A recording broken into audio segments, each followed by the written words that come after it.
Hi everyone, in this video we'll be covering auditing in Dynamics 365. The auditing feature helps you as a business to keep your data secure and in compliance with the latest GDPR policy. Let's now take a look at this feature in Dynamics itself. Now we're in Dynamics.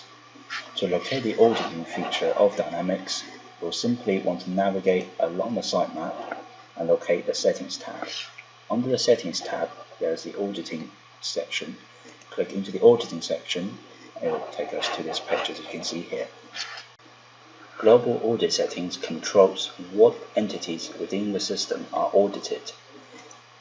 By clicking into Global Audit Settings, we can enable entities for audit. For example, we've just enabled sales entities for auditing. We'll then hit OK. As you can see now, sales entities within the system has been enabled for auditing. Enable specific fields and other custom entities for auditing in the system. We now go into Entity and Field Audit Settings.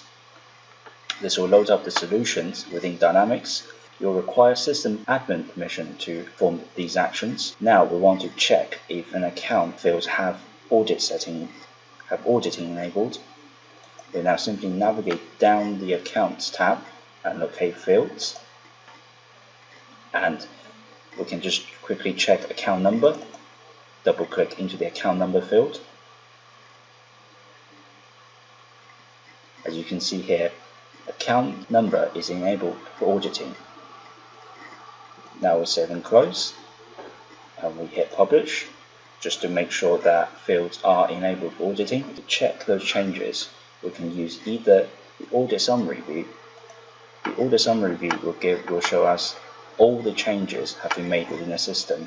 As you can see, it will even log any user who has accessed the system and any audit changes at entity level. For example, I've just enabled the opportunity sales process for auditing, and it's been logged here. And if we scroll down, we can also see that the accounts have been updated, where the account number has been updated as well. So simply click into the event and you can see that account number there, where it did not have a value, it now has a value. We can also see this log on the accounts. We now navigate back to the account record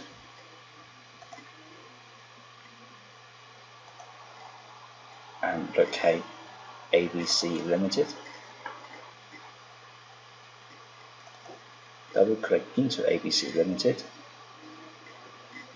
As you can see, it has an account number, and we'll just drop down on the ABC Limited and locate audit history.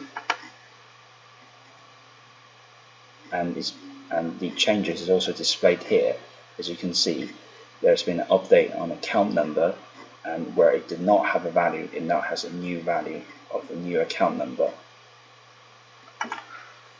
Now, auditing does take up space within Dynamics, and if we navigate back to auditing, the audit log management allows you to remove unwanted or old audit logs, so it helps you to manage your storage within Dynamics 365. I hope this has been an insightful video from all of us here at Cloud9. If you have any questions on the topic we covered in this video, feel free to email us at support@cloud9insight.com or find us on our social media.